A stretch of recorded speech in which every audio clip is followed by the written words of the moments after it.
Good day, I'm Andrea Chizom and this is your JIS News for Wednesday, July 22. Education Minister Reverend Ronald Thwaites says the planned closure of 18 schools in September is ultimately intended to make the school system more efficient. He announced the 18 schools that will be closed during a statement to Parliament on Tuesday. The schools all have small populations ranging from a low of 16 to a maximum of 68 students. Affected students have been relocated and the minister says no permanent staff will be negatively affected.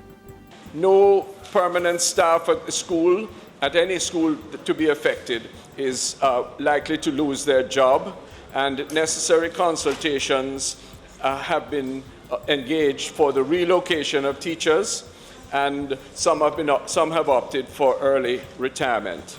4 of the schools are in St. Andrew, 2 in Portland, 1 in St. Thomas and 2 in St. Mary. 1 Trelawney School and 4 in St. Anne are also slated for closure. And 1 school each will be closed in Hanover, Manchester, St. Elizabeth and St. Catherine. National Security Minister Peter Bunting has expressed deep regret at the brutal murder of yet another police officer. Constable Lyndon Barrett of the Denham Town Police Station was gunned down last night on Wellington Street in downtown Kingston while carrying out patrol duties in the area. He served the Jamaica Constabulary Force for 5 years. In a statement issued this morning, Minister Bunting said his team would not allow this cowardly attack on law and order to go unpunished. The Security Minister said the police would not be deterred in their efforts to defend communities and maintain the pressure on criminal elements. Constable Barrett is the 2nd police officer to be murdered in less than 2 weeks. Constable Crystal Thomas was shot dead on July 14 by gunmen on a public passenger bus after being identified as a police officer. The Senate has passed a bill seeking to create a legal framework for regulating nuclear technology in Jamaica.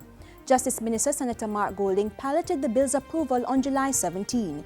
He says the Nuclear Safety and Radiation Protection Act 2015 recognizes the beneficial purposes of ionizing radiation, but also seeks to prevent misuse of radioactive sources that may result in harm to people or the environment. It prohibits the acquisition or development of nuclear explosives and the developing, producing, or otherwise acquiring, stockpiling, or retaining of radioactive material or nuclear material for the purpose of producing a weapon. The legislation will allow for Jamaica's continued access to nuclear material needed for medical use and as well as for use in the small research nuclear reactor at the University of the West Indies Mona campus.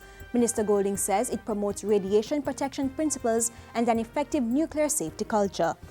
The National Irrigation Commission is to embark on an economic feasibility study over the next 18 months to determine how it will implement a wind power irrigation project. The renewable energy project involves evaluating the feasibility of using wind technology to reduce the electricity cost of providing irrigated water to farmers.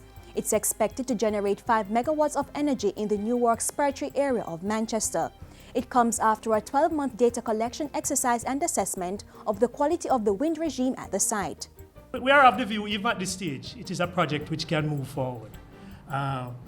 The most critical outcome of the wind measurement campaign is that the wind quality or regime at Newark Spurtree site is very suitable for wind development. The project is in collaboration with the Ministry of Science, Technology, Energy and Mining. And finally, government is assessing a new model for the privatization of public bodies, which involves enlisting them on the stock exchange. It has been suggested by former New Zealand Minister of State-Owned Enterprises, Richard Prebble. The former minister is on a working visit to Jamaica, and he told a JIS think tank on Tuesday that this proposal could help the country get out of debt. You've got a lot of debt as a country, and a very quick way to get rid of the debt is actually to do some privatisation and repay the debt and get control again of your own expenditure and start making decisions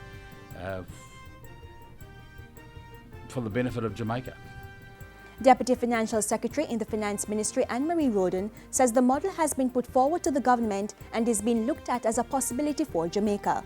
The model that we are seeking to promote now wouldn't be a matter of selling out, because what you'd be doing, it's our own Jamaican people on the stock exchange who would be owning the asset, not a single person or 2 persons at most, but the mass of Jamaica that would be owning. Minister Preble is joined on the working visit by Laurie Darcy from the Asia Development Bank, promoting the findings of a study in a publication entitled Finding Balance 2014, benchmarking the performance of SOEs in island economies. And that's it for JIS News today. I'm Andrea Chisholm. Thank you for watching.